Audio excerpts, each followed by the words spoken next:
ஏன்னா டெய்லி சமையலுக்கு பயன்படுத்தக்கூடிய ஒரு பொருள். ஆனா இந்த இலக்கணத்துக்கு இலக்கண ஆசிரியர் தனி விதியே சொல்லியிருக்கிறார். தேங்காய் ஒரு எக்ஸாம்பிள் கொடுக்கலாம். பிரித்து எழுதுக அப்படின்னு சொன்னா எப்படி பிரிப்பீங்க? தேங்காய் எப்படி பிரித்து எழுதலாம்? தே கூட்டல் காய். தே கூட்டல் காய். காய். வேற எப்படி பிரித்து எழுதலாம்? இத தென்னை கூட்டல் காய்.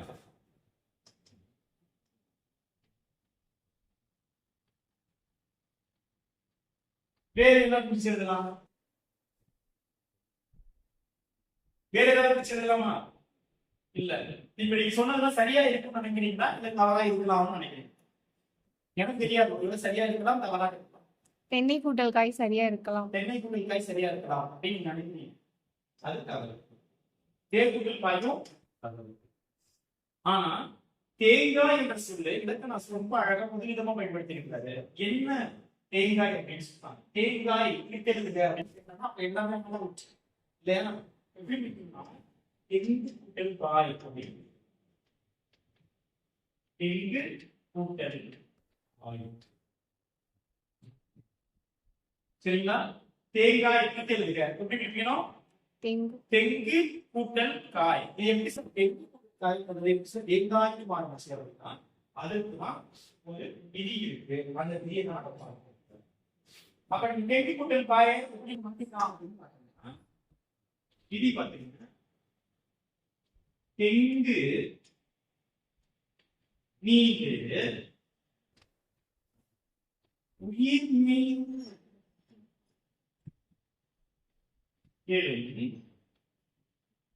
காய்கறி ரொம்ப அருமையான ஒரு விதிமான்.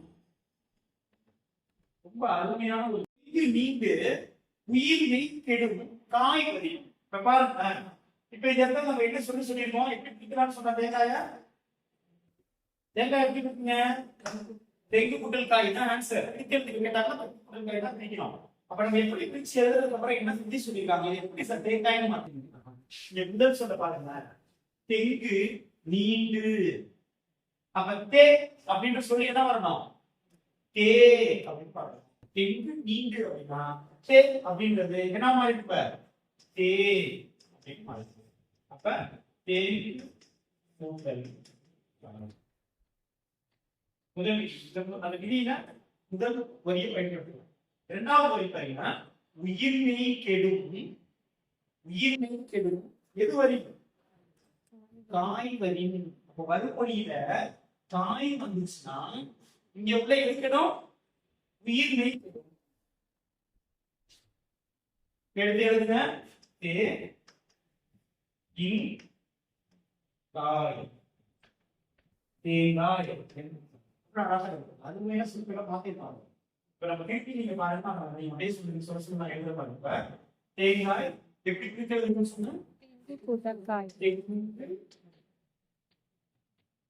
கூட்டல் காய் அப்படின்னு பிரிக்கணும்னு சொன்னேன்.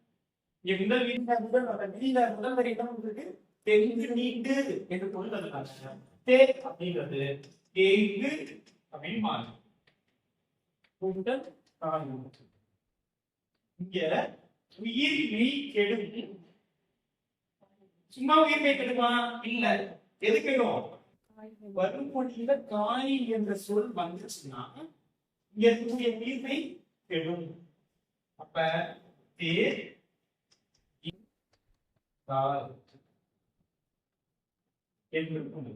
அப்ப தேங்காய்க்கான விதி எது? தெங்கு நீண்டு உயிர்மை கெடும் காய் காய்கறி அப்படிங்கிற விதியை நம்ம பயன்படுத்தும். அழகான உண்மையான ஒரு விதி.